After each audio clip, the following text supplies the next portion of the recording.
Thank you very much for having me. Don't thank me yet. You have the right to out. Is it finished? Yeah, I just saw your tag expired. Because it's in a TV. Do you have a single fact to back that up? You know, this is the one where Think you're funny? You understand me? I think you need to go get a dictionary.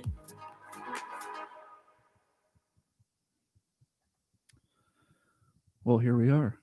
Welcome. And those are my first spoken words of our podcast. And here we are. And here we are. Well, for those wondering, welcome to the Alchemy Point podcast. It's good to be here. I'm very happy with our setup. You want to introduce yourself? I guess they'll eventually find out along the way. But just here to talk about Birdman. This dude and I grew up making the dumbest stuff you'll ever watch in your life on YouTube. And then we started a business together that entails making videos. And so then we also figured, well, since we really love the topic so much, like what more can we do with it? And so we decided we'd start watching movies. What? Birdman. Yeah, that's what it is. I see it. So we started with Birdman. We didn't really have like a formula for picking. Once or twice I thought about like how should we decide what movies to pick, but whenever Alex and I are on our way to do a video shoot or gig or whatever, it's mostly weddings. At this point, it's kind of the bread and butter right now. But whenever we're on our way somewhere, we always have like this really deep, long conversation. Half the time it's talking about a movie. So Birdman was what came up in the car at some point. I don't even know how we got on the subject, but yeah, me neither. It was probably you saying, "Have you seen this movie?" and me saying, "No, but I've heard about it." We segue from one subject to another, like I've illustrated before to you. It's like our topics are like the DVD logo, it just kind of like bounces around the screen. Right. Yeah. So, and we did this once before where we did the radio thing once before. Yeah. Where we talked about the old movies that we used to make. That was 2012, 13. I don't know. Somewhere back in the day. You could tell me that was 3 years ago or 8 years ago, and I have no idea. We finally just kind of decided that it's about time that, we can talk about stuff ourselves in the comfort of a home. Yeah. So, yeah, to get into this thing, we're just going to kind of discuss Birdman. The format we're using kind of to do all of these movies is we're going to watch it and then same day give our feedback as quickly as possible so that it's as fresh as possible. And hopefully that'll make for at least a generally entertaining podcast or video just in general. Yeah, and we're looking for our stride with this. Yeah. So Matt and I are very similar and yet very different in things. So it could be a lot of fun for everybody to watch and listen to. Just us bicker back and forth when we hit a subject we don't agree on. We have these discussions in the car all the time, like I said, but this is like we said, our first podcast. So this is our first interaction talking about movies in this format. So although we did radio before, that was only one time, and however many years ago you said it was, I don't know, but so that's been like a really only like experience with this kind of thing. So I don't know, for me it might take a little bit of getting used to, but once we hit our stride with it, well, with both of us, we're we got to get used to it, and then this is like a hell of a movie to start with, though, because it's like there's so much to unpack. Well, with this one, and I've seen it before, but it's been I don't know, a few years. I think I've seen it, or no, I remember. I told you this. I saw it the first time, and I was like, "Oh my god, wow, that was crazy good." And then I watched it like a couple days later or a week later, and so I think I've seen it like twice. And then it's been several years, and now we got on this subject, Alex and I talking about it. Now Alex has watched it, and we watched it like hours ago. We've yet to like shut up. If anyone said anything about Birdman, so what do you shut up? We don't discuss it. But it's a couple hours later, so we've had a little bit of time to think about it, which I think that was probably necessary for a movie like this. I don't know if like watching it and then just jumping right into it, that would have probably been a little bit of a different podcast. But yeah. So I guess let's just kind of get into this thing. So I was jotting down some general notes the entire time the movie was saw you happening. on your phone, bastard. So do you let me ask you, what is your first impression of the movie as a whole? Just in generally, like a general, like, hey, what's this movie like? What's it about? Type of thing for you. Well, Because I think my answer is going to be a little bit Yeah. different than yours. watching it this time was a different impression than the first times I watched it. There, like I said, there's so much to dissect and unpack from a movie like this. I think it's very rewatchable. Yeah. And the whole movie is talking. Yeah. This isn't like there's no guns being fired or action scenes. It's the mic too close. Just bring it back a little bit. Yeah. A lot of popping. Was it covering my face or was it the sound was crappy? Sound. It was Oh. just popping. Yeah, like that. Okay. So a lot of talking. Yeah, this is a talking movie and like a thinker's movie, and there's like a lot of very what's the word, philosophical or worldview, or like there's a lot It of feels like there's a lot of background involved Yeah. in the real life application where people will like watch this movie and think to themselves like, I felt that before, what he's talking about. Right. I've been there, I felt that. Or that's both in his professional life and his personal life. It just him trying to navigate through his day.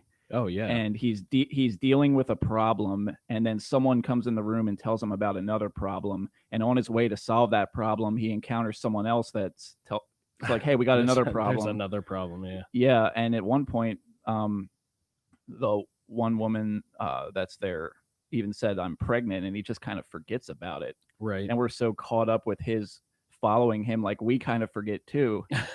So when she's like, oh yeah, you can forget about like responsibilities or whatever, like Right. I'm not actually pregnant, and we're like, oh yeah, she said that. Yeah. Because there's just so much going on in his world, but I really rabbit trailed there. But Yeah, of course. I just find the best thing about this movie is how they were just able to hold me the whole time with like really well written dialogue. And I think in the hands of like lesser writers or a lesser director or lesser actors, I mean, there's a lot that had to come together to make this work as well as it does. And I think like on all fronts, for what it is, it's very unique in its own way. And what it does, it's like can't think of another movie like this. Right. So it's very much in a league of its own, very original. You look at the box cover, you're just like, what am I even looking at? If you don't know anything about the movie, and I mean, people listening, there's going to be people that have seen it and people maybe that haven't. But if you haven't seen it, I would recommend this to most people, but I do know there's going to be plenty of people out there where they're just not going to like it. Like I have a lot of fun going on IMDb and just reading reviews, especially bad ones. And the things you expect I expected people to say in those reviews were said. But anyway, so that's my initial, that's been waiting to jump out of my mouth for a couple of hours. Right. But yeah, a lot to unpack. What was like your, as a first time seer, like what was your takeaway or first thing you would say about it? So I guess my first thing is just generally, I think it was a really, really good movie. I have some very like, I guess you could call them throwaway comments to everything, where it was just, it reminded me a little bit of us in our decision making. So it's not, I don't think the movie is flawless from any angle at all. So I guess the, the first thing I would say is one thing that bugged me the most is absolutely constant throwing of cigarettes.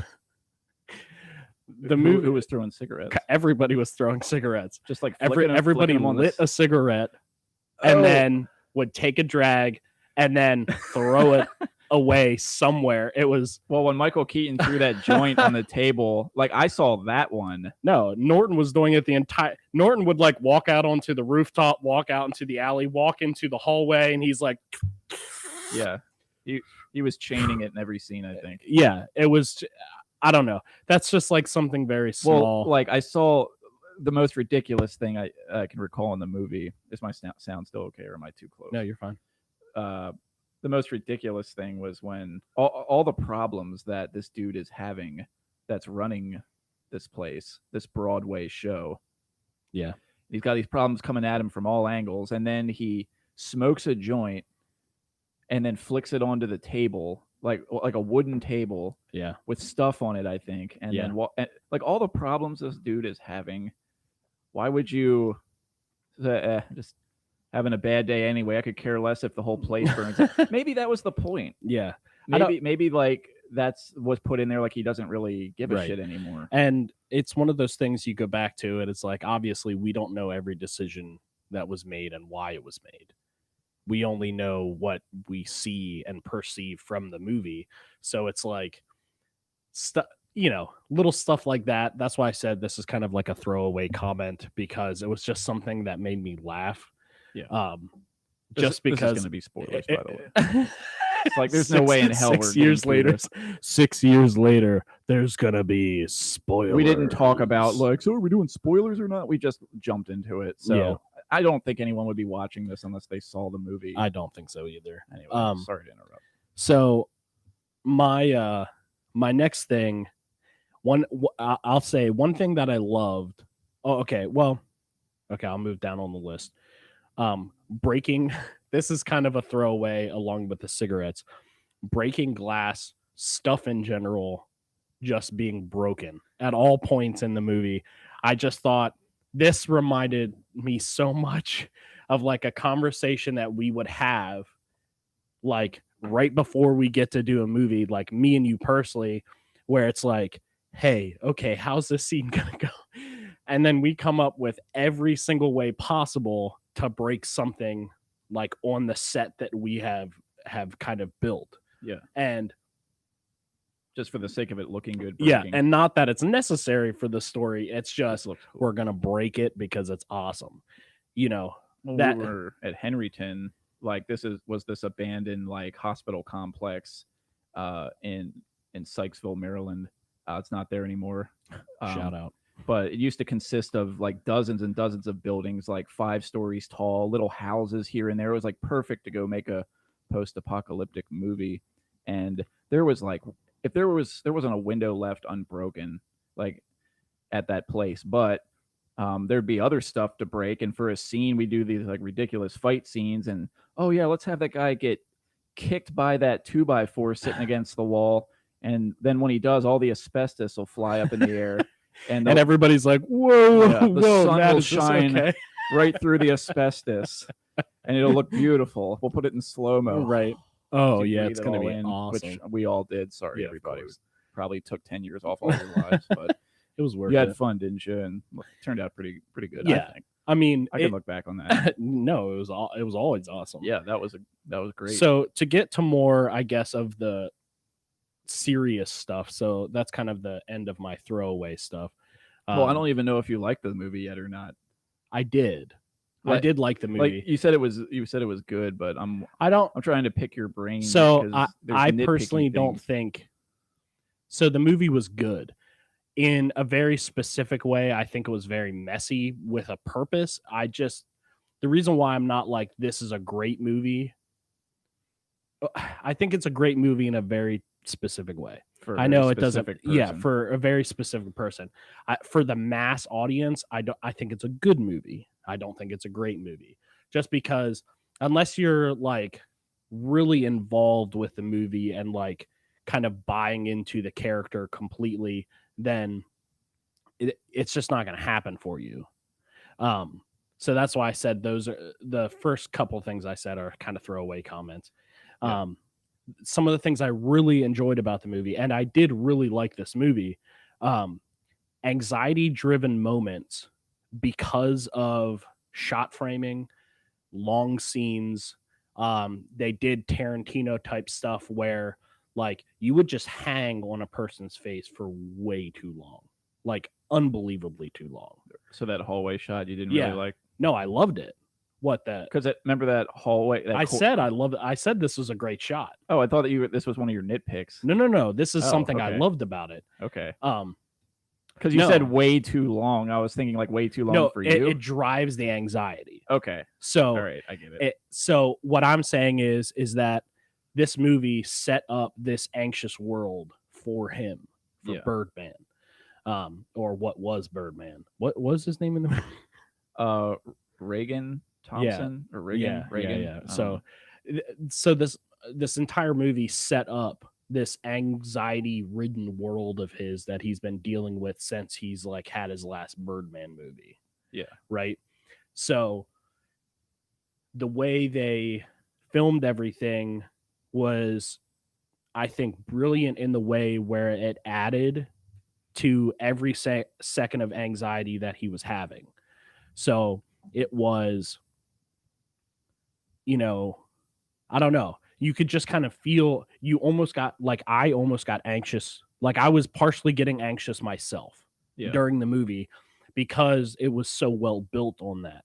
It was built on these awkward moments, like kind of like you said at the beginning. Every 2 minutes, he was trying to, put out another fire that he had no idea that was burning 2 minutes before that. Right. And it was just like everything over and over and over and over. And excuse me. That is just like very anxiety ridden. So I think in that like respect, it was just very brilliant how they did that. Yeah. 2, transitions between the scenes that included the same type of actors were brilliant. Mm-hmm. That was like all but flawless because this movie, if you haven't seen it, is made to look like basically the same shot the whole time. So there's hidden cuts and blah, blah, blah.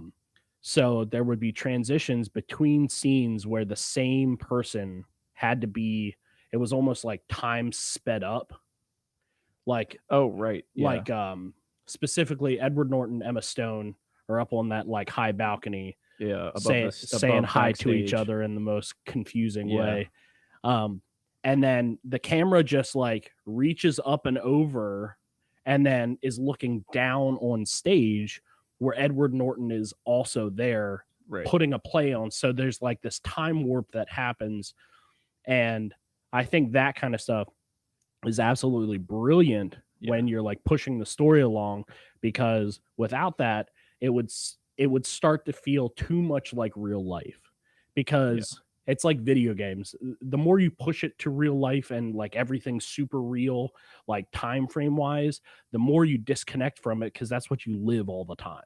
Right. So I think they did that brilliantly with having it kind of one take the whole time. I think it played to the main character too, because I mean, it would just go from one event to another. His life is hustle and bustle. So I'm sure time moves pretty fast for him. So in a way, it just kind of puts you in this headspace of the main character where things are disorienting and time, there's like your perception of time is all screwed up. Like it kind of plays to that. And at no point, like it took me a second when the camera went from Edward Norton and Emma Stone and the crane kind of then went over in the same shot. And there's Edward Norton in the same shot, but like later that night or the next, whatever it is. Right. And for a second, I was just like, huh, but I didn't hate it. I didn't dislike it. I was like, okay, that does not bother purposeful. Me. Yeah. It's not necessary to try to shoehorn in some explanation about how much time has gone by. It just kind of works the way it's done. Well, and you don't question it at all. It's just kind of like, okay, this is the next thing that's happening. Yeah, it just moves it right along. So I enjoyed that a lot. two more things that I have specifically.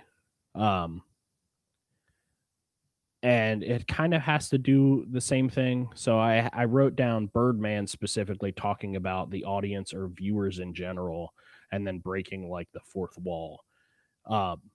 So there was like a handful of times where Birdman is speaking to Reagan, and he's basically talking about like what is now, so social media, all this other kind of stuff. And there's a handful of times where he specifically talks about like viewers in general, and it's more or less breaking a fourth wall and talking about the people watching the movie, specifically in like the kind of like fantasy scene where Reagan's standing there and like imagining like that robotic bird. That was so cool. Yeah, and all that kind of stuff. Like this war broke out. Didn't see that coming. No, but he specifically basically generalizes like the audience in that's watching the movie, and it's so there was gunshots fired. Yeah. Okay, I take that back. Sorry. So there is gunshots. Yes. Yeah. But that's how well done it made me like. Never mind. That's a whole nother rabbit hole. Continue. Well, it made you not think about that. Yeah. Well, like so, it kind of plays into what I was saying, where the whole movie, it's a talker's movie. And you're in for that sort of ride. You get a half hour into it, 45 minutes, and you're like, okay, I get what kind of style that this is. It's now. a slow burn. So being that it's talk the whole time, and be well written dialogue and acting and all that, when this thing happens where he's walking out through the streets just in a state of whatever you want to call it, in his own world with his like alter personality of the Birdman flying behind him and whispering shit in his ear, hovering behind him. So then when this crazy giant mechanical bird hawk thing is flying over skyscrapers and there's SWAT teams shooting up at it and tanks and missiles and blowing up, it's just like so huge all of a sudden, this movie that's talking, and then bam, you get that. It kind of like, I think would make a lot of people watching the movie say, wow, that's refreshing. I wish there was a lot more of that in this movie. Maybe it would be better. Yeah. So it kind of like gives you this jolt. That there. Oh, am I doing it again? Yeah. So I'm you're right. eating the mic. Right. Yep. Like perfect. Right like that. Yep. This isn't good. Well, This is better. it's just everything that you're saying. Yeah. We're getting used to it, people. So you're like this, yeah, or you like this? Because I just love the sound of these headphones. I know you do. It's amazing. I think you have a good voice for radio, though. Thank you. Yeah. So do you. You think so? Yeah, I think we could both do this professionally. Cool. Well, at least we got that going. That's what we're attempting. That's what we're attempting is right.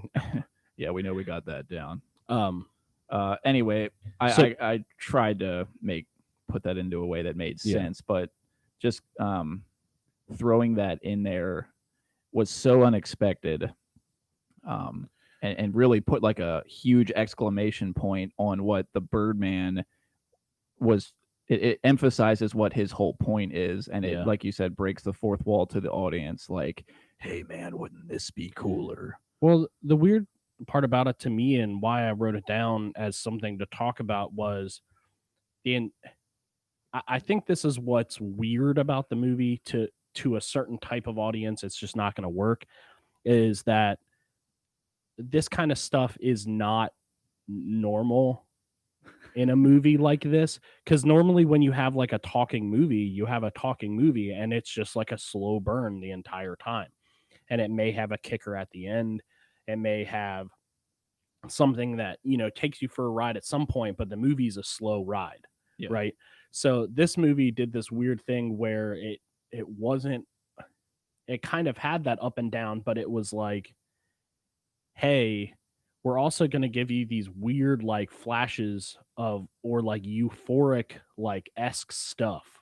Where he's like flying around the city. Yeah. So like he's flying around the city. He goes back into the theater and then it basically pulls back to the street and there's a cab driver running in saying he never paid for his cab fare. So it's like, I think it's just one of those things where if you're not paying attention and not understanding that some of this stuff is definitely in his head, if not all of it, it's like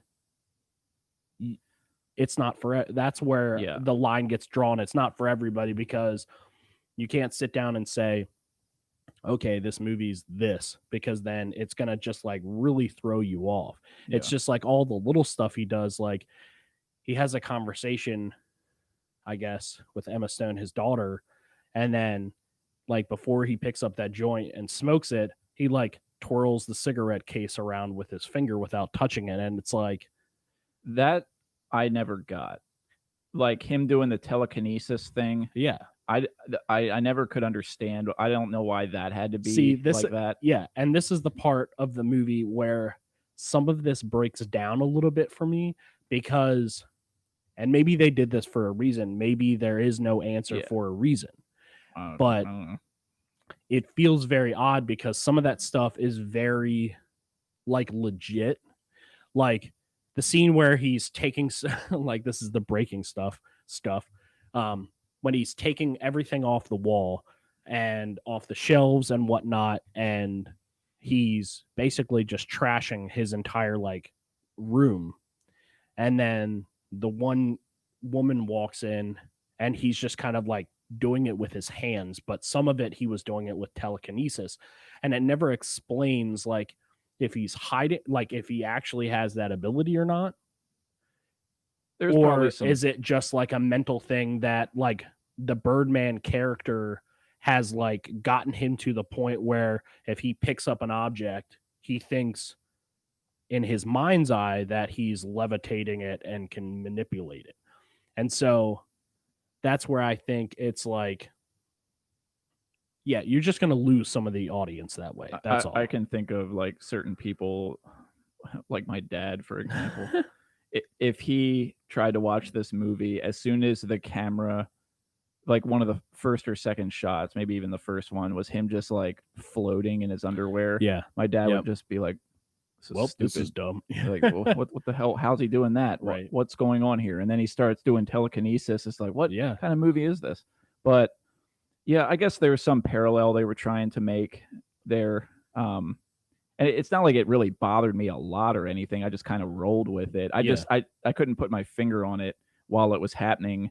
But then he's flying around the city and stuff, and it's like, okay, maybe this kind of plays into his headspace in some way. Like, he could be more powerful if he would just do this fourth Birdman movie that would put him back in the spotlight. Right. He'd be big time Mr. Awesome again, but for like a short period of time. And that's what like I really dug about this movie. And especially because it plays into like what you and I love doing with the world of filmmaking and acting.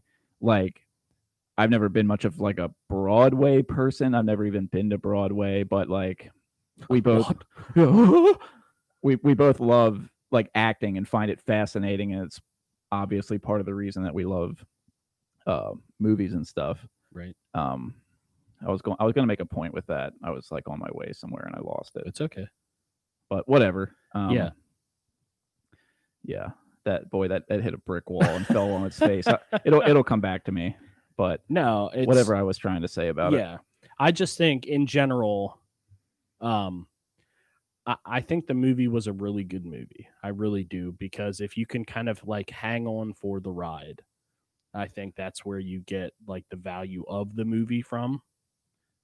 So, in that sense, I don't know if it's going to be like, in my top 10 movies of all time, but I will say that on the cover, one of the best films ever. I disagree. 7 Golden Globes.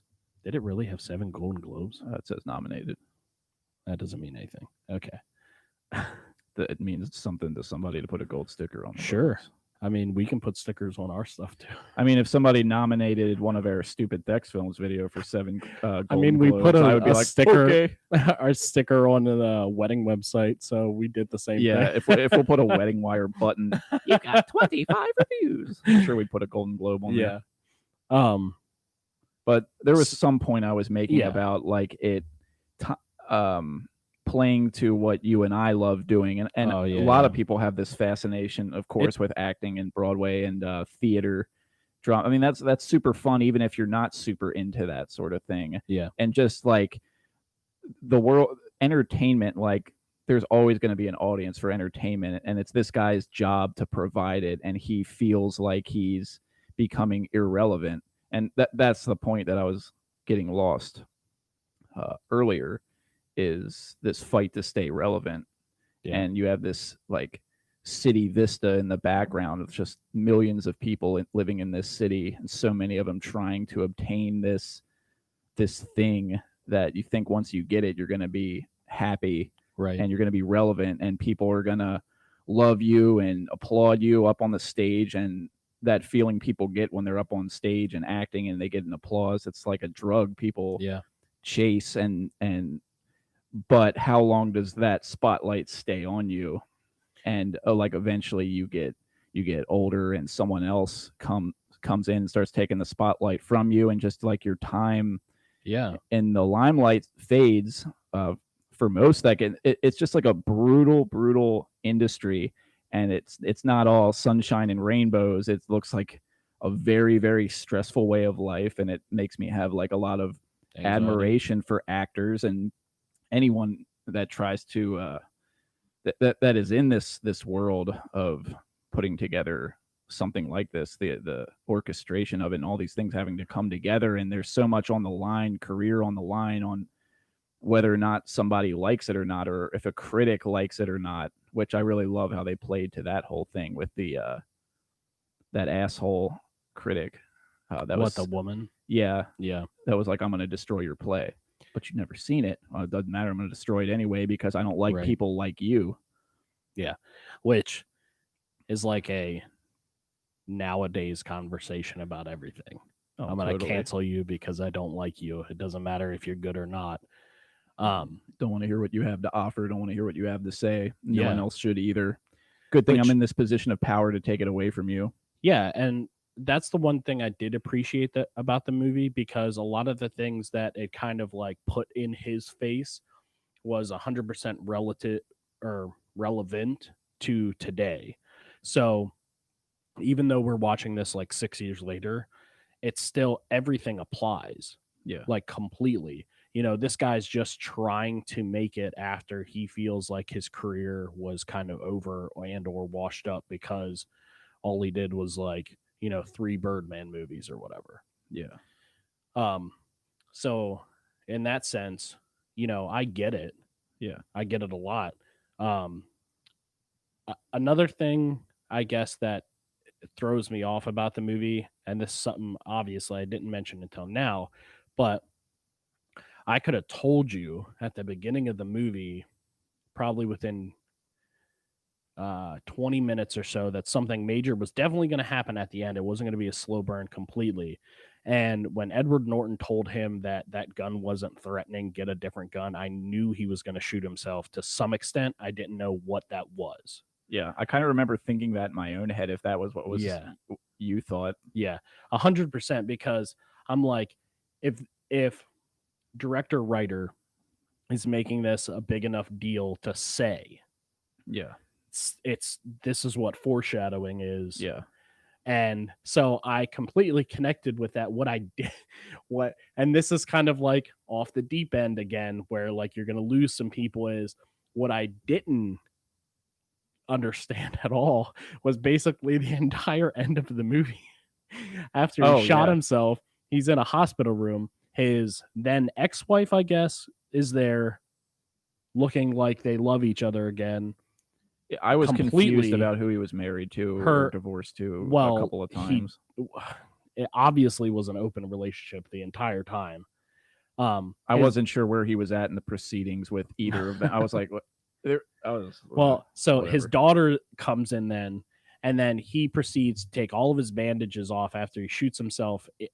What you think is in the head, you think he's just dead. And then you find out he just blew his nose off, and they put that back on just fine. So he really doesn't even look that bad the next day.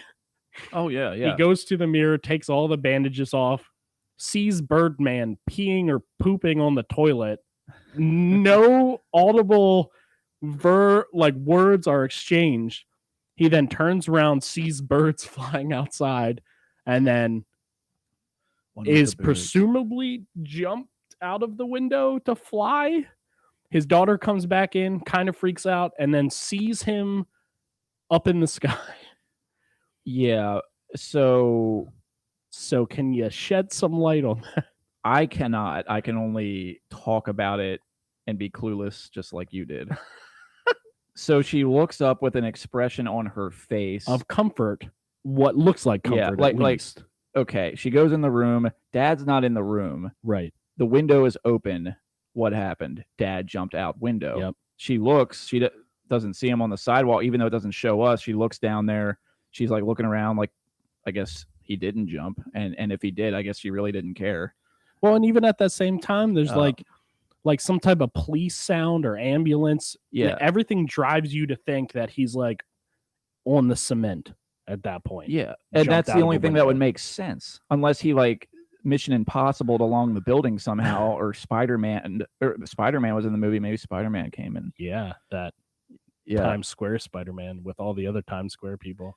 but who looks up and has an expression like that? Like if you were visiting someone in your family in the hospital, and then Yeah. you walked in and the room was empty and the window was open, and you look down and they're not down on the sidewalk, and you look up, what would you see to have an expression like that, with the thought still in your head that the person that I was looking for in this room is not in this room? Not in this room. Like you still have that thought in your mind, like that Well, you would just think happened. so. So, like, what was she looking at? Was it her dad floating there with wings, or soaring around, and that was her reaction to it? Wouldn't her reaction be like, "Holy fucking shit! What? How are you doing that? How do you have wings? How are you flying? Do you have a jetpack?" Well, I don't know. And See, this is the part of the movie. this is where it gets so that artsy. breaks I down. lose it. Correct. So even with us being us, most of the time we can watch movies and say, okay, I understand Yeah. why it happened. This one just like he was on the hospital window ledge and just jumped. There were just very specific things that happened where it was like, okay, so like Edward Norton, and he's like probably top 10 for me, and just being able to act. Oh yeah, yeah. So like his character, great character, very like off the cuff character. Like at any moment he's going to be doing something like half psycho. So Yeah. it's I guess here's the thing. Dude was So interesting. this would be like us. So my thing with this is, if we got, it's not to name drop, but Jim, when we got Jim, our mind went crazy because we were like, okay, we have to put him in something like right now. Yeah. Like we have to do it because he's an actual actor. So it feels like that was Edward Norton's character. It felt like we got Edward Norton and was like, Yeah. what can he do? Oh, he can drink, he can smoke, he can get hard, he can be naked. And it was like checkbox, checkbox, checkbox. Like all the boxes were checked. Yeah. And it just felt really, really odd. Because there was just so much stuff in the movie that I don't think drove the storyline. It like aided. Maybe I'm wrong, because I think it aided in the anxiety of the storyline, but I don't think it pushed the storyline forward. That's how I'll put it with Edward Norton. Like, I think he had a great. It was kind of It was interesting good. how he was woven throughout the movie from like the beginning to the middle. And then he had that fist brawl with Michael Keaton in like the locker area. And that was, I think, the last time you saw him.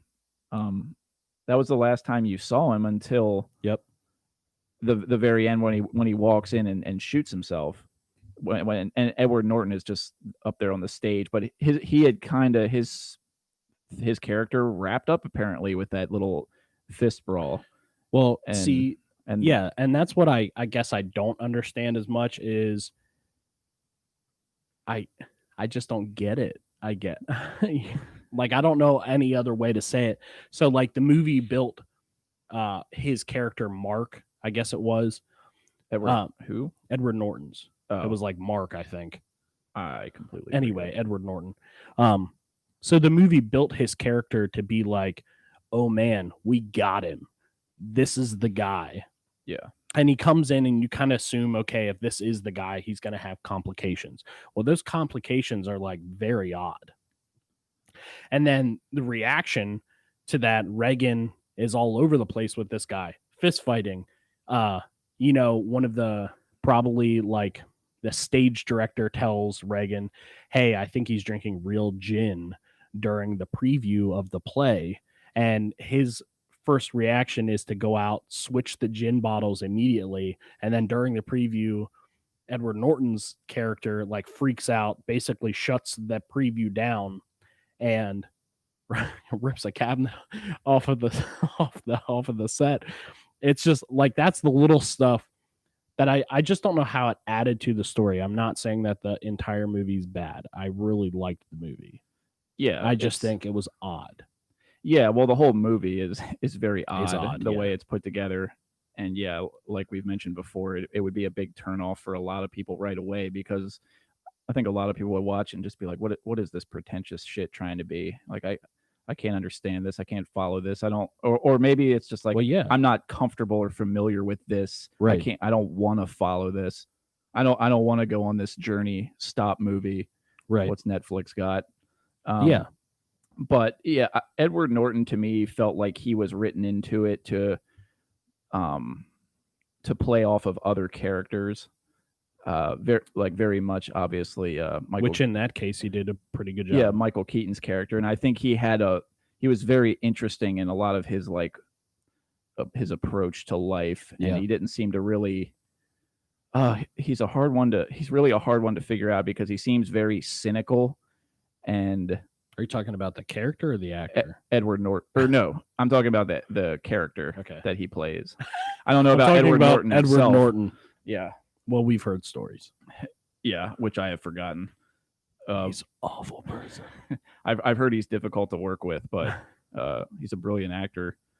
But and if he wanted to do one of our videos, I'd be like, yeah, come on board. But no, he's an asshole. No, but it's Edward Norton. Nah, we'll do it. Oh, totally. I would put up with whatever bullshit to have him there. But Of course. yeah. Anywho, what do you think about like his conversations on the roof with Emma? Emma Stone? Emma Were you like Stone? into their conversations, or was that where your head just kind of drifted out of it a little bit? Because that was where the movie kind of sat down on the side bench, but for me, it wasn't in a bad way at all. I was very interested in those scenes. So I guess this is what I'll say about those scenes and any scene like that in the movie. Those type of scenes, I think, are put into a movie, and not that I'm any type of expert. Like, that's not what I'm trying to portray. But those type of scenes, I think, are put into a movie to solidify information or back up information. I guess solidify is the correct word. So I think, so like that original conversation that they had on the roof was kind of like, I don't know, everything led up. It was just like foreplay to them having sex. Yeah. So it was just kind of like, I think on the first one, or maybe it was the second conversation they had on the roof, that he specifically like asked about her dad. So then I was like, okay, cool, because this movie is not about really these two characters. So let's get some more information. And it didn't really happen at all. And so it was just kind of like, the second time specifically, it was just like, okay, so all this is a precursor to them having sex at some point, some way, somehow. And then, of course, that's exactly what it was, which I think we got one of the coolest, best transitions from scene to scene in that. I just didn't find a whole lot of meat on them bones. I remember or purpose for any of it. I remember enjoying those scenes. I pretty much enjoyed just about every scene for one strong reason or another. Elaborate. I will crush your ideas. Okay, who was your favorite person to watch on screen, or what was the best parts of the movie for you, where you were watching it and like if a character came on, you were happy to see them? Because some characters like kind of in and out. They fit very nicely into it. Oh, like top build, like Galifianakis. So Galifianakis was awesome. Fit nicely into really, it. really nice. This is like a deep cut of the movie, which goes back to the fourth wall thing. I thought it was like stupidly brilliant that they had that drummer on a drum set that was playing like on the sidewalk, and then they put him inside the theater, and that drum note, like the actual playing, was the soundtrack for the movie. Yeah. Especially in the theater. And I was like, whoa, that was brilliant. Yeah. So when I saw him the second time, I was like, that's my favorite character. Yeah. Of the entire movie, which is ridiculous. Yeah. But Edward Norton, obviously, even though I don't think his character was unnecessary. I don't want that to be the takeaway. What I do think is that it's just when he was on scene, he was awesome. He was the actor that I enjoy watching because he can pull that like ridiculous acting off. Yeah. If you know what I mean. Yeah. Oh, we still on? Yeah. Oh. Yeah, we're on. I just cut to you. I thought you were going to say something. Oh, okay. I'll go wide. Whatever the tone was in the speaker, like shifted tones or went out or something. So I didn't know if it was still on. No, we're good. Okay. But anywho, yeah, he was probably my favorite one. So let me look at see who's the top build in this thing. Yeah. I mean, and everybody was super awesome in it. There wasn't like any bad apples where I was watching. I was like, oh, this would be better if they weren't in it or anything like that. I think all of the actors and actresses, I guess you just call them, everybody's an actor. How dare you? I'm just trying to be respectful, so I just want to call them what they are, actors. But I don't think there was like a lesser actor. Everybody, I think, gave like a really good performance, down to like the random people in the hallways, like that would just add that little bit of like anxiety push. Give a look, or just the look from down the hallway. Just like when both of them are fighting in the room, and then the camera just pans.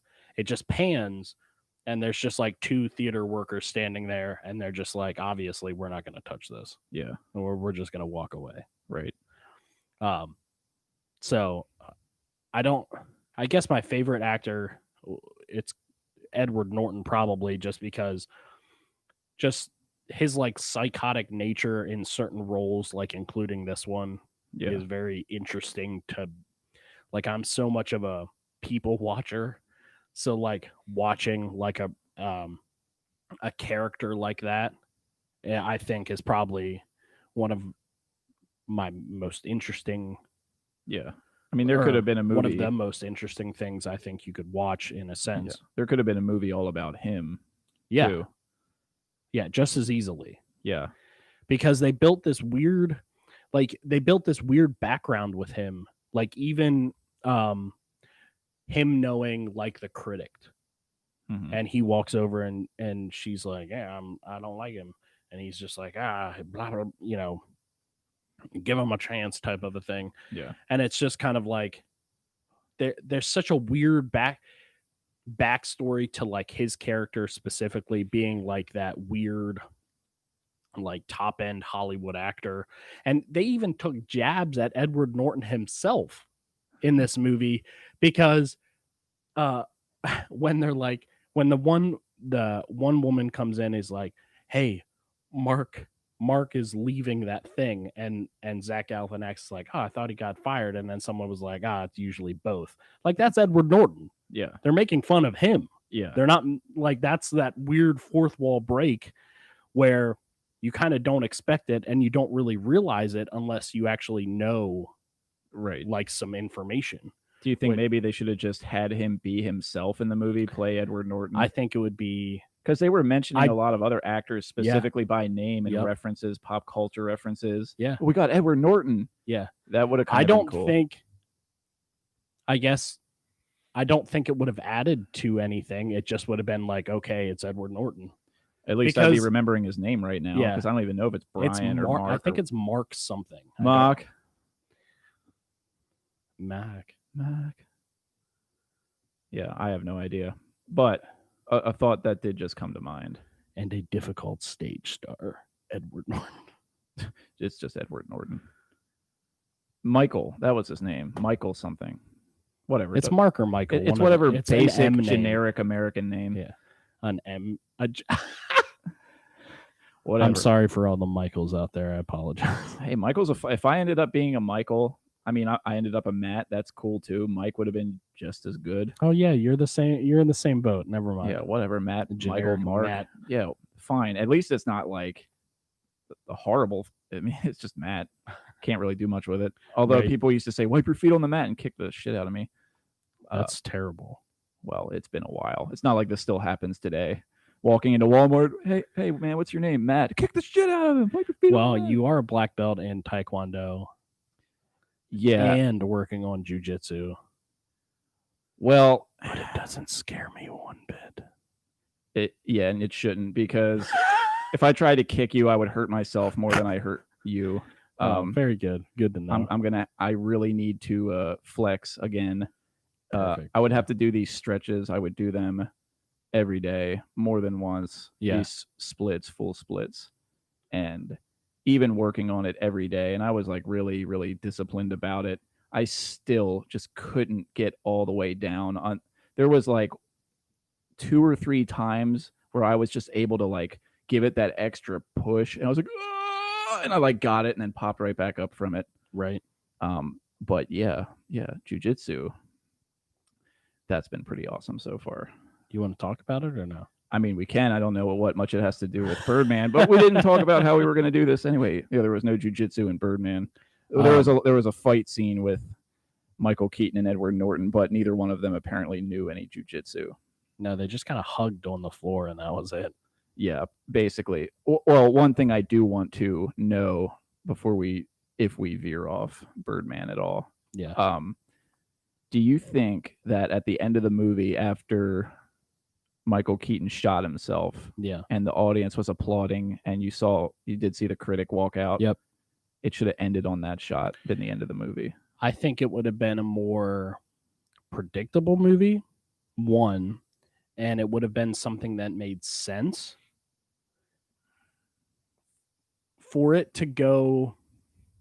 This is what the last scene felt like to me.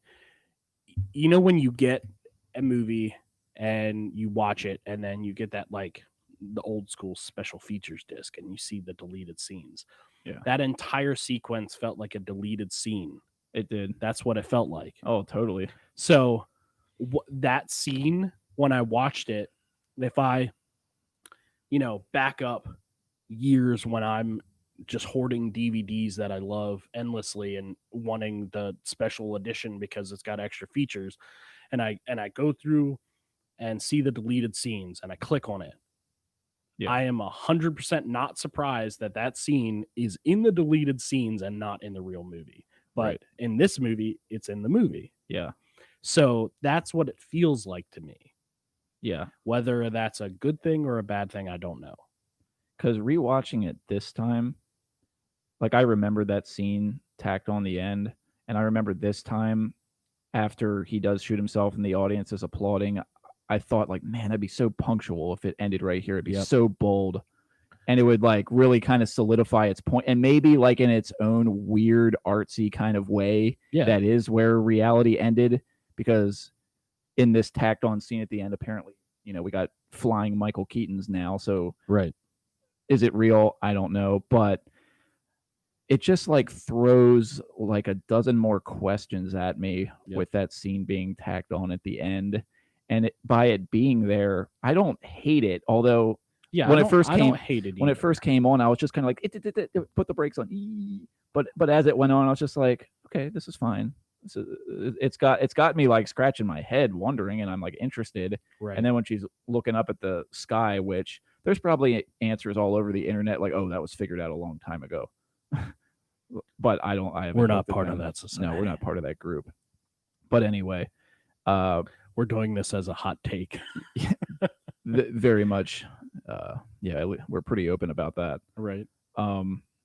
But yeah, like the fact that made it into the movie, I don't think it makes me like it more or less either way. I'm just Yeah, I agree confused with by that. it. Now there is a lot of movies that have deleted scenes that you watch and you're like, oh God, thank you that did not make it in the movie. And then there's Well, other ones where you're like, man, Well, I that's wish why that I said was it in the way I movie. did, because it feels so much like you hit, like this is like I can see it in my head, like, okay, we're on the deleted scenes menu, and then it's like ending hospital scene, Yeah, deleted scene. You click on it, you watch it, and you're just like, okay, I understand. yeah. You know, What well, I get it. What are like some movies? Normally, I'd be able to think of these, but since I'm trying to come up with them on the spot on a live podcast, I probably won't. But like movies where they have those final scenes that change the whole meaning of the movie, whether or not they're in there or not. Like I know I Am Legend. Well, let's bring back Edward Norton. One of my favorite movies of all time. Fight Club. Fight Club. Fight Club. Jinx. Yeah. I think the ending of that movie is unbelievably brilliant. And this is where I feel like you can hang on to that movie and not this one as much, is because, oh geez, I keep touching the mic like habitually. We got to get used to what we can and can't do with our hands. So the reason why like I love Fight Club so much is you are taken along for that journey without knowing there's like anomalies everywhere. Yeah. And then at the end, you find out there was, and then you're like, holy crap. Like, this is insane. Yeah. Like, the information that I was given was not actually like 100%. It's like lying to the viewer without them knowing that it's a lie. And then at the end, you're like, I lied to you the whole time. And I think it's absolutely brilliant. And I think the ending to that movie is even more brilliant when he just kind of accepts it like, oh, this is me. Right. And then you're watching all these skyscrapers fall over, you know, explode. And that, like, it solidifies the entire movie and then just says it's over. Yeah. And just gives you a good thumbs up for watching it. This one was not quite like that. It had kind of a similar Fight Club feel where it was just kind of like a little all over the place, very like abstract in a sense, but it never gave you that like, okay, like it's over now. It just, everything was kind of a cliffhanger for the next thing. Yeah. And which ended on a cliffhanger. Yeah. And not to be mean, but I don't think there should be a Birdman 2. Not that it wasn't a good movie. I just don't like, what are you going to do? You can't do anything. Yeah. I couldn't see that happening really. And if it did, I would see it being about Edward Norton. Yeah. Because I'm most interested in that character. And Yeah. I think that would make sense for most people, I would think. But anyway, yeah. All in all, though, like I said, there's a lot to dissect with the movie like this, and because there's nonstop talking the whole time, there's so much being said. That's so much information, and at that, you know, really well written info where there's all kinds of like these just golden nuggets in there, or things that make you ask questions about your own personal life or professional life. It might make you tap into those, or have sympathy or empathy for Michael Keaton's character and what he's trying to do. And, you know, especially these days with everyone that does YouTube or videos, you know, everyone's struggling to be relevant, and this guy has this access to be relevant again by just being Birdman again, Right. but he wants to be remembered a different way. different way. But yet Birdman haunts him. Yeah, the it would be entire so time. easy just to take that snort Right. of that drug and live off that fame What an analogy. for maybe like that year, the Right. blockbuster that year, and enjoy the riches and the. But yeah, I mean, can I get a picture yeah, with you? even in that scene, Birdman like hovering behind him, he's like, $1 billion guaranteed. All this just like backing of like do this, and he's just struggles to do something different. And the only way he could be relevant again is if something that outlandish happened, like that brazen and that crazy, where he shoots himself. He's relevant again, not in the way that's ideal, but he accomplished his goal by doing that. Yeah.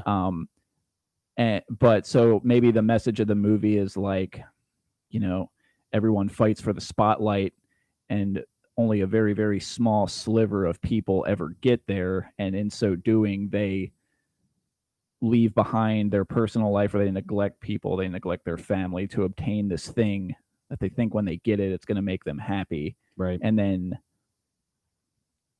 you get it, and you exist in that world of audience giving you applause and laughing at your lines, or approving, reading the good critic reviews.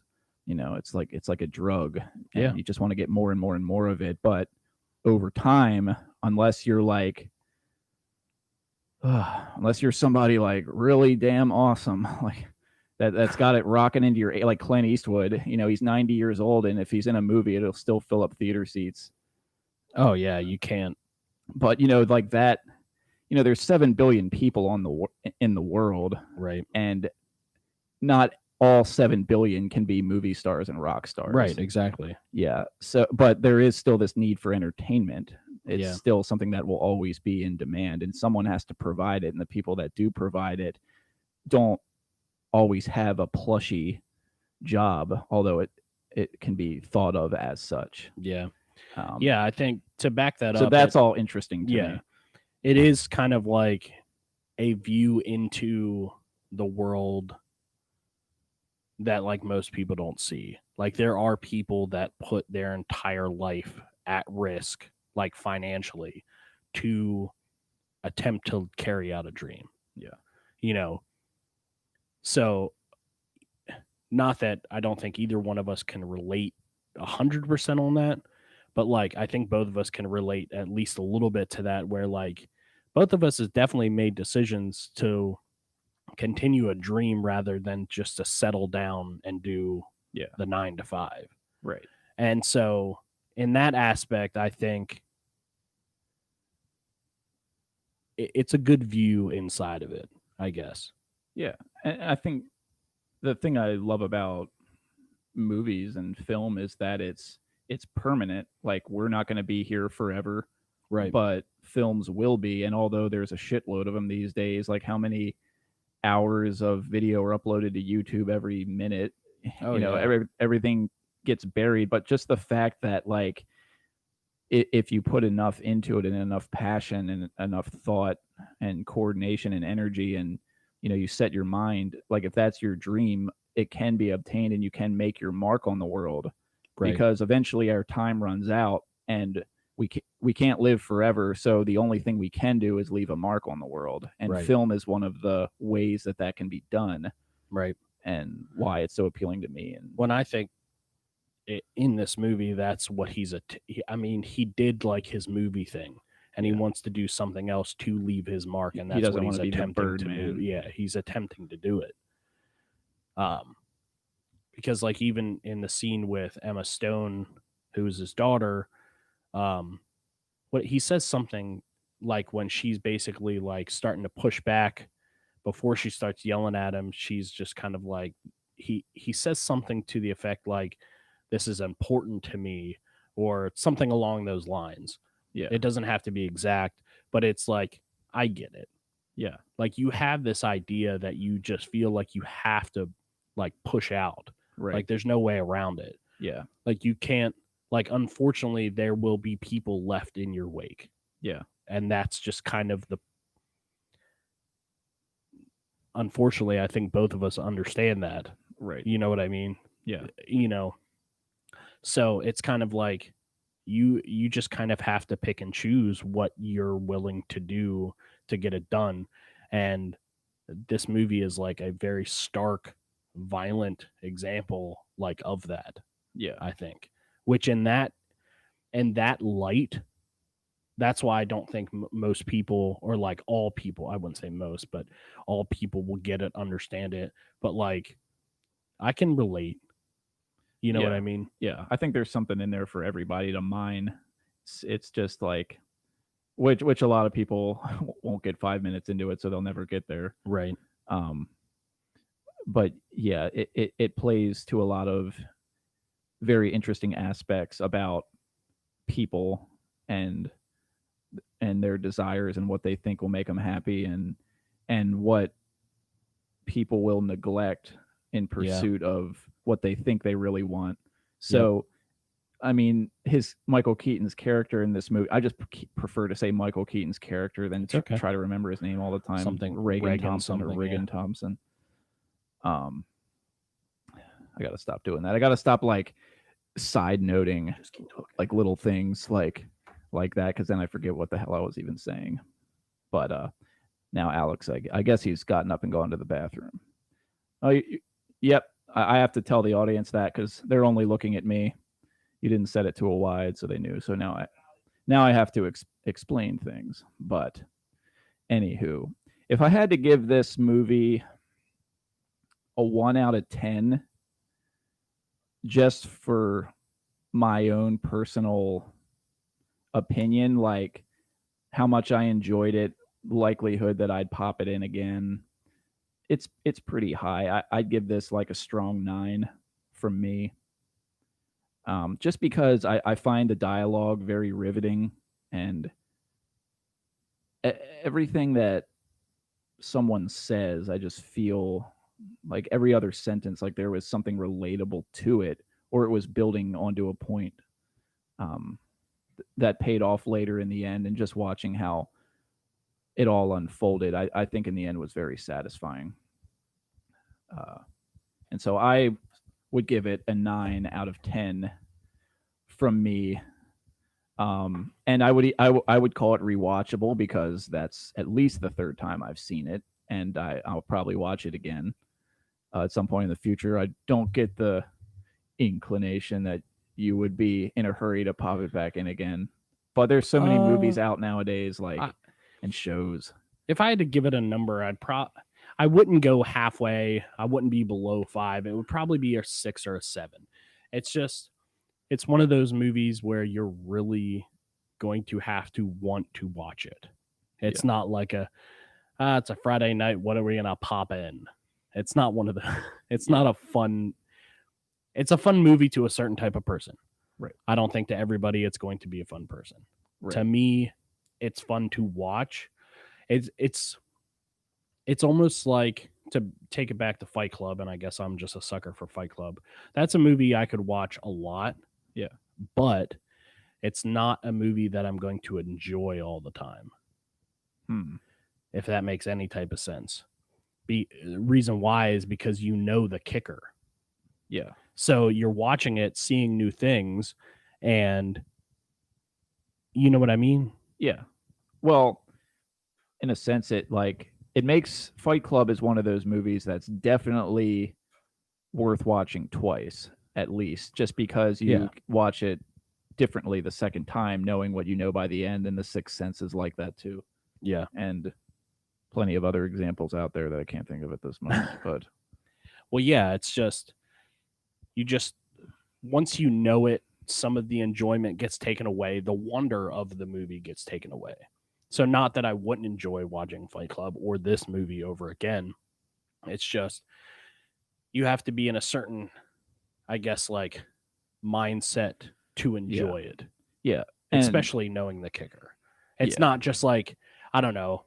It's like, and not to be ridiculous about it because they're such different movies, but like a Star Wars movie to me, I could watch at any point. It doesn't matter that I know every detail. It's just fun for me to watch it. Right. Like Fight Club or Birdman is not that type of movie. Right. Yeah, everyone has their movie that they could watch day or night. They could fall asleep to it. They could watch it with popcorn or without popcorn. Or to really examine it or watch it casually. Like everyone's got that movie or those set of movies. Yeah. And I guess basically what I'm saying is if you could only save 3 movies on the planet. 3? Yeah. If all movies were going to be destroyed in a big fire and you could only save 3. That's a big broad question to ask to come up with all of a sudden. You'd have to think about it. But I would just think your answers. Night of the Living Dead, Dawn of the Dead, Day of the Dead. Well, that's very repetitive. There's no genre change in there. I would just consider all those one movie, so that's just one. I get to pick 2 more. That is incorrect because they are not. For this exercise, I get to pick 2 more. If I really indeed had 3 choices and I only could save one of those 3, yeah, it would Dawn and Day. I don't know. I'd probably end up saving Dawn. Which one's Jim in? Dawn. You better save Dawn. That's probably what it would end up being. Yep. Just more of a package there. Yeah, I don't know if I only had to pick 3, only 3, and that's like the only movies left. My issue with picking some of my favorite movies is like if there was only 3 movies left, don't you think you would want something of like at least 3 different genres, like something light and happy and something a little darker. Oh yeah, then something instead of like movies being burned in a fire, let's just say like have you ever seen Castaway with Tom Hanks where he's stuck on the island? Yeah. Okay. Well, I don't know. You don't watch 80s or 90s movies.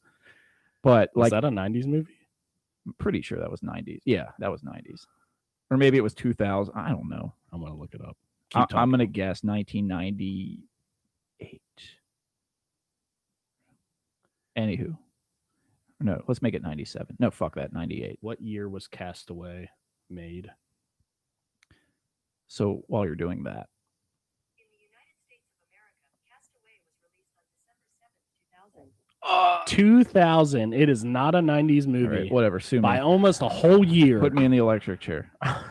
But if you were on a plane and it crashed on an island and on that plane, you lived out of that plane on this island. Like a portable DVD player. Yeah, and you only had 3 movies on the plane that you could watch in your little plane on your little island that you're going to be stuck on for the rest of your life. Because in that case, I don't know that I would want 3 zombie movies to be the only thing I could watch over and over that again. Is incorrect. But I would not want 3 zombies. I would really want one of them for sure. Sure, yeah, I get that. But if I'm considering them all one movie, like, look, Lord of the Rings. Okay, I don't consider Lord of the Rings all one movie. Reason why is it's just semantics, whatever. So, but it's one story. Like the story isn't finished at the end of the first Lord of the Rings. Like it's not like they had the first Lord of the Rings and they filmed to the end of it, then decided at that point, let's make a sequel. It was like this was the intention from the beginning, and the way they had to do it was 3 movies. They couldn't make or one books. 9-hour movies. 1 9-hour 3 movie. books. I know there were books. That's great. So it's a book, a movie a book. Well, you get the point. I don't. But I think the point, Episode 1, SmackDown. the point, I think, is that Night of the Living Dead, Dawn of the Dead, and Day of the Dead are 3 movies. There's a bigger argument there to say those are 3 different movies. But I mean, do you have to put for the sake of my hypothetical DVDs exercise, or push different things to watch them? Then they are 3 different movies. Oh my god! Well, that's like me saying, "Well, okay, so the Skywalker trilogy is one saga, so all 9 movies are one thing." This is stupid talk. I think there's certain movies. Don't say stupid things. That's not a stupid thing. I Saying all three Dawn movies are one movie. I said there's an argument to be made for the three of them to be considered one movie, but not as big of an argument as for Lord of the Rings. I would say that Night of the Living Dead, Dawn of the Dead, and Day of the Dead, there is a bigger argument. Like, again, this is silly. Like, to even be saying, oh, they're all one movie. No, they're not. There's arguments for both, but I think there's a much bigger case for Lord of the Rings trilogy being all one movie than there is for the Dead trilogy. I'm just saying, what? You couldn't fit all three books into one movie correctly. No, I'm saying that the three Lord of the Rings movies could be considered as, in a way, as like one whole big movie. A story. Because who the hell's going to sit down and watch just the first one? And like everyone that loves Lord of the Rings is going to watch all three. Right. I don't disagree. Because they're watching it I'm kind just of saying as a whole. It's not one movie. It's a single story that there are three movies of. Yeah, in order to categorize them, you call them by their subtitle, their subtext or whatever, to distinguish among the three. Right. But in a sense, they're all going along the same line. Storyline. Yeah, like there is definitely a intended continuation after one and after two into three. Right. And with Star Wars, didn't George Lucas write the first three movies as like a start to finish encompassing the original three movies? He did. Yeah. I know with the prequels, he was like, let's write Phantom Menace. Okay, now let's write. Yeah. And so that was just kind of like, I think he like, well, I guess what I'm trying to say is he didn't really know where he was going as much with the prequels. My point with it is to say you can only pick three movies and then three movies to be one movie. We're like way outside of what that original conversation was. That was supposed to be like a hypothetical little thing saying if indeed the question was I'm here to take you down. Put that way. Well, I've already put it both ways. Okay. So let's pretend Dawn. all three movies if were all one. three of the original Dead trilogy were considered separate movies. They are considered separate movies. But what do you mean they're not considered? Yeah, I said there's more argument for them being separate movies, but I'm saying you could view that experience of the three movies as just a whole. Well, that's what any trilogy is. Yeah. I don't think we're disagreeing at all. We're just we're in technicalities at this point. We're rolling around with one word movie. What's considered what a stupid thing to get hung up on. This is so dumb. Whatever, god damn it. What so you have pick your three. I'm gonna have to think about that. So I have Dawn of the Dead in okay. There. Well now or all three. And now what's one of yours? I know you'd say one of the Star Wars movies. Well, The Matrix would be the first one I'd put in. The first one. Okay. Now I would not argue that all three in the trilogy are one movie. You've made that point clear, sir. I would say the first Matrix, the original, would be the one that I would carry over. Excited for that fourth one? Not really. No? It's half and half. You think it's just trying to cash in? Matrix 4 is just trying to grab a payday? We'll see. Huh. That's the half that I'm worried about. I see. So, okay, well, the other night I said, what's your favorite three directors? And you thought of all three, right? Did I? I don't know. I thought of my three. Well, Tarantino. So you and I share that. And our top three directors is Quentin Tarantino. Tarantino. Oh yeah, I said M. Night Shyamalan. Shyamalan. Devil was so good. Automatically jumped into his top three after he saw Devil. He was captivated, awestruck. I don't know what was my third one. I don't know. Would it be David Fincher because he did Fight Club? No. I mean, it's a great movie. I don't say that he's like the guy. Oh, he's the guy. I don't think I got to a third. Never got to your third one? Because I think I know what I remember knowing, or I know I said something to the effect of, I don't follow directors like I would actors. And then I said something about Keanu like when he has a movie, like I go see it because Keanu's in it. The Wachowski brothers takes up 2 of your director spots. Wachowski sisters. Well, you only get 1. No, that takes up 2 of your spots because it's 2 people. I didn't say they were my favorite directors. What if they were to take up 2 spots? You got 1 left. They're 2 people. They're 2 directors. I said 3. Yeah. I didn't say they were my favorite. Yes, that's what I said. Yes. Um, I'm all out of coffee. So you never thought of your third one? I don't think I did. No, I said I think that I follow actors more than directors because it's just like Gonna have a coughing spell for a second. Pardon me, but continue. if a certain actor puts out a movie, then I'm gonna go see it. There is specifically 2 different directors that I'm kind of like that with. One's Tarantino, and one's Shyamalan Bam. You'll see And everything that they come out with. To a certain extent, yes. Hmm. Now, I don't think I've seen every M. Night. Because you never movie. saw Devil. No, You never actually saw Devil. no, I never said I did. No, you got to watch every single Shamalama Ding Dong movie. And I see everything that Tarantino comes out. Like Yeah. I'll be there on like the first day. Except for Once Upon a Time. Yeah, I missed that. Yeah, you remember me saying that. Yeah, no, that's why I said Yeah. it. Oh, I'm just so touched that you remember. No, so like those 2 directors, I would say Tarantino, I see. M. Night is like I always keep him on my radar. Hmm. I don't know of any other, like if George Lucas came out with another movie and like actually directed it, that would be on my radar. Yeah, there isn't like a ton that do that for me. There are actors that I would follow more of. But so you just tend to follow the actor more than the director. yeah.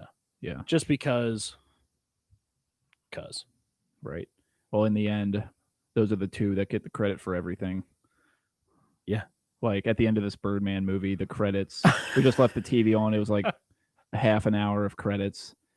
And in the end, the only people remembered are Michael Keaton, Edward Norton, Zach Galifianakis was in there, Emma Stone was in there. And then the director, Alejandro Inarritu. that is my name.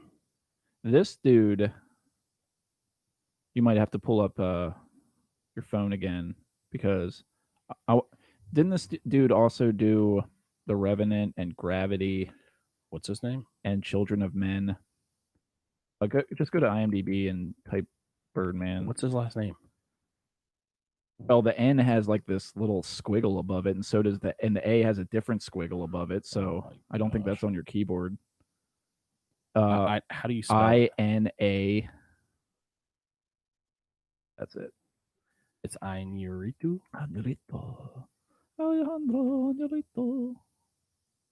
Yeah, so I just want to see what else this guy has directed. Okay, The Revenant was great. Yeah.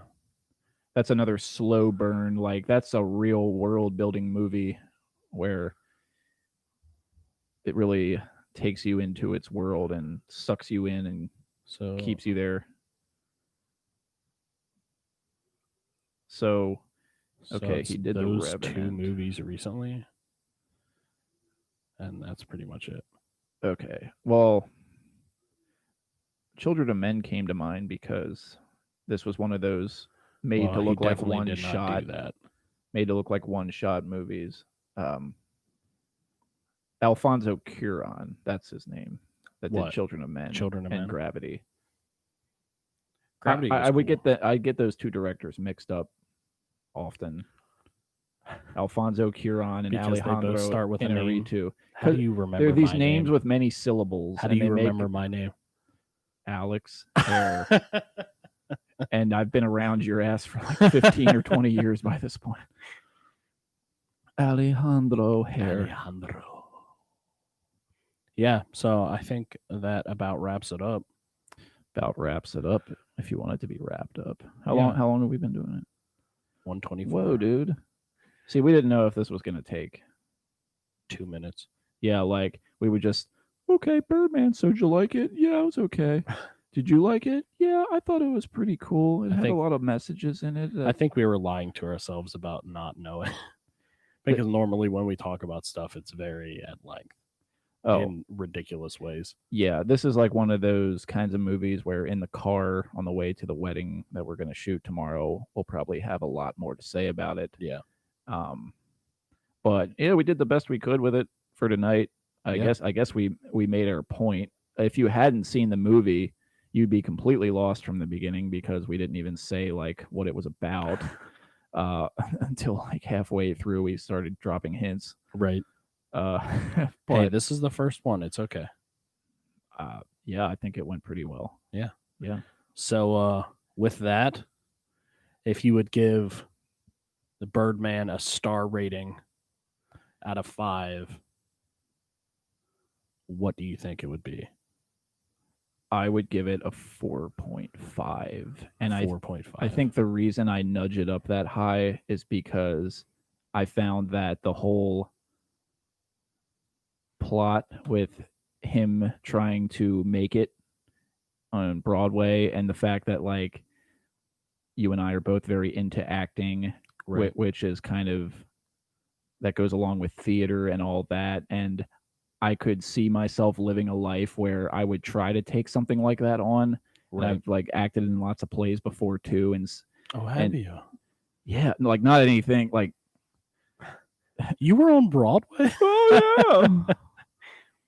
No, yeah, I get it. $300 tickets. But like when you see all that going on behind the scenes and you participate in it, just like imagining it, wow, what if the scales were raised and this was Right. a Broadway thing and you had like the one, like Galifianakis said, Martin Scorsese is going to be in the audience. He didn't even say Martin Scorsese. He said like Martin Scores or something The ridiculous. Scores, Marty Scores. Marty Scores.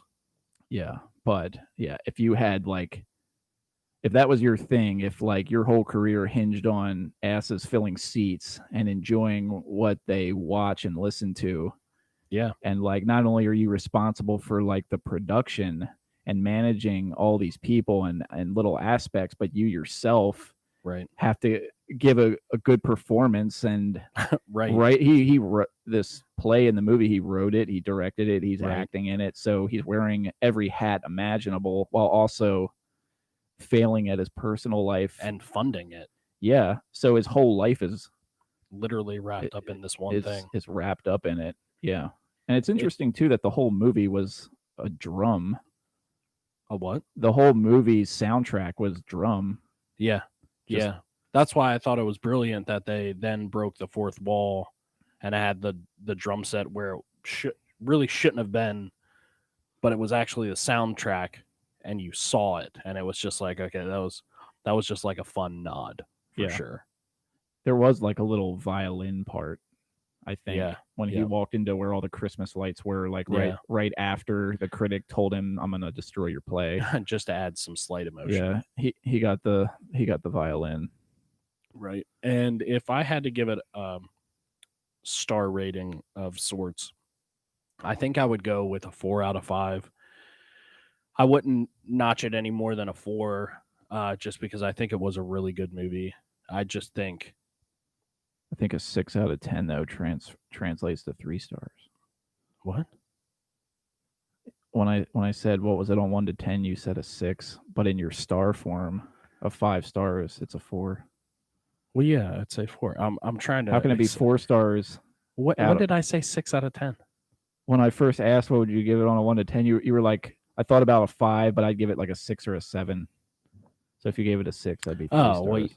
Well, a 7 would be up there at 4, 6 or 7. The ranges are slightly similar. But they're different. But if you lay them side by side, they're different. Yeah. They don't equal. What's the problem? You want to do Where are math? you, where are you do at you want to with do this? math right I'm here? I'm just saying. Here, okay. I'm just So, saying they're not If consistent. we go from a 5-star rating to a 10-star rating, that means every 2 I didn't say the 10 numbers- was stars. every 2 numbers are 1 star, Correct. right? Yeah. So 5 would be So 2.5 stars. I'd give this a right. 9 out of 10 or a 4.5 5 out of 5. So if I say 6 or 7, that could be edging into 4 stars. That's a stretch. Because 9 and 10 would be 5 stars, 7 and 8 would be 4. So I'm just letting you know. I'm just saying, sir, that it's inconsistent. If you lay them side by side, there's a really not. margin of error there that I think is a little bit too. When 5 out of 10 is 2.4, 6 or You 7 you ought to get is it 4 straight. stars, I can't figure out how you like this. or movie. 2.5. Is it a C plus or is it a B minus? How does that translate? I don't know. You tell me. I'm does not it feel like the a one C plus or a confused B about minus? Yeah, I think you are. Would you give it a C plus or a B minus? A B minus. So it was more of that kind. Because it's a That's B, why I said 4 and not 3. It's a B minus because we're very interested in the subject matter he was tangled up in. Right. It's extra it has that X factor for us of dealing with all this production and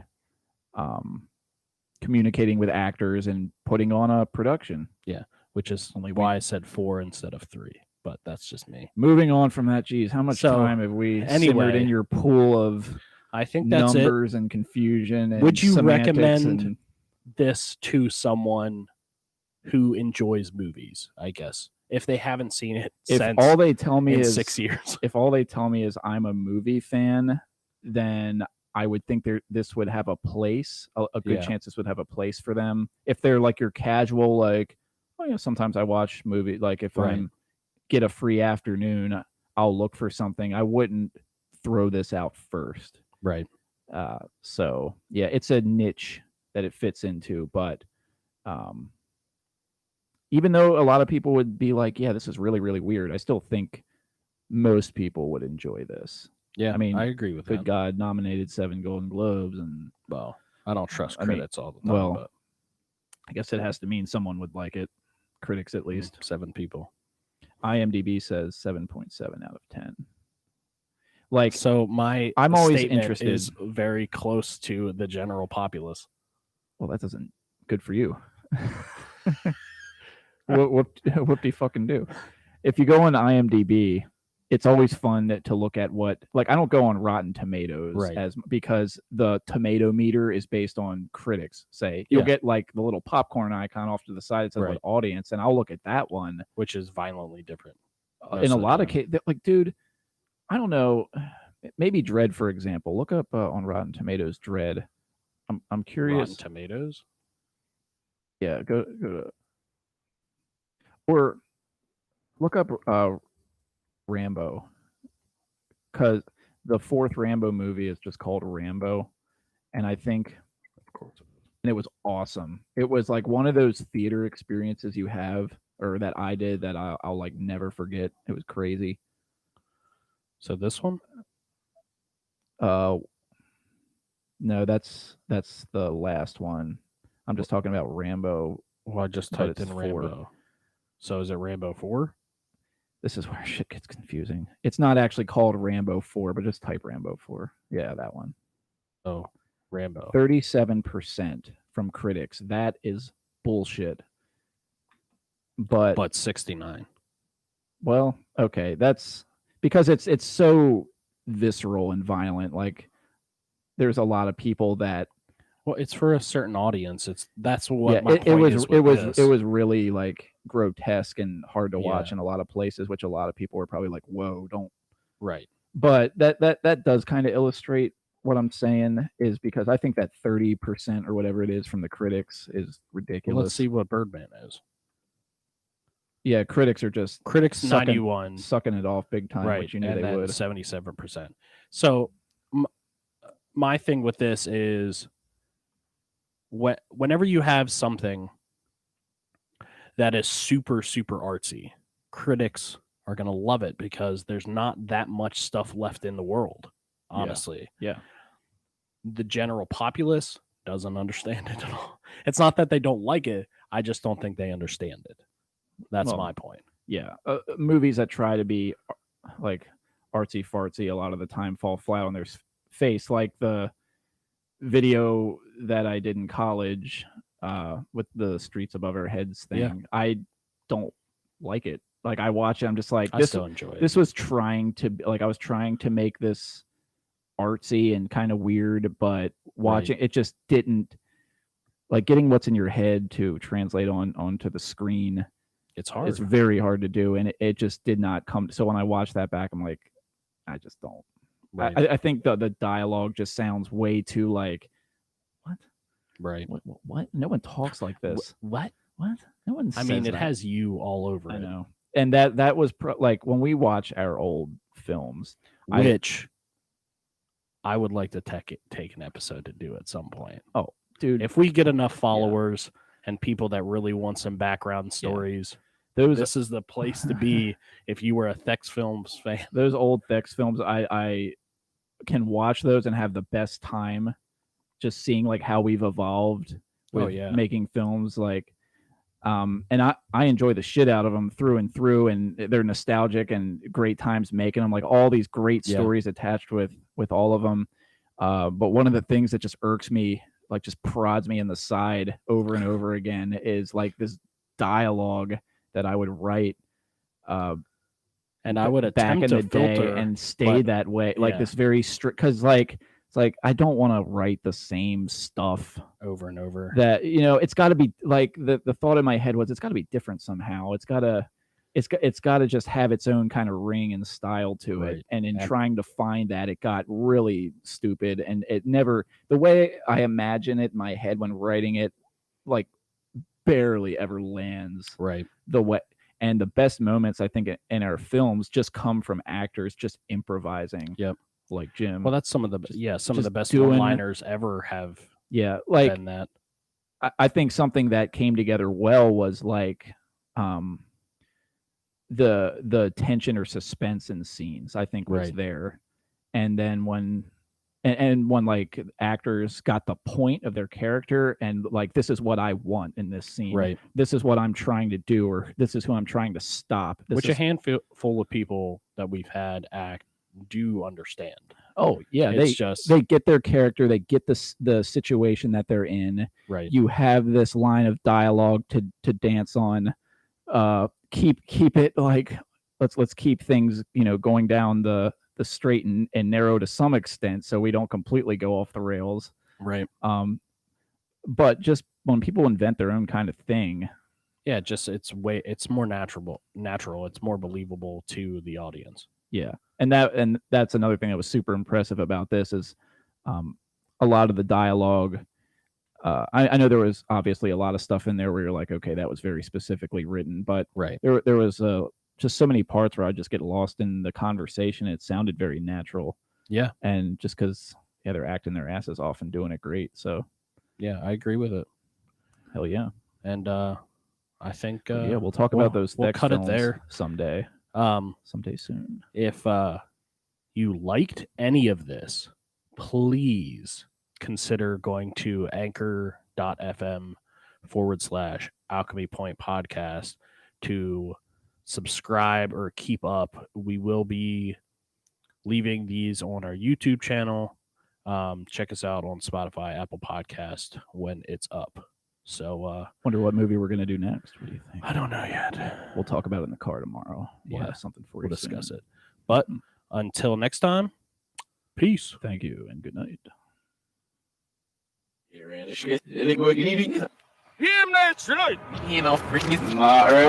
this? But I've had it half on your side. You're out your cash, you're out to end.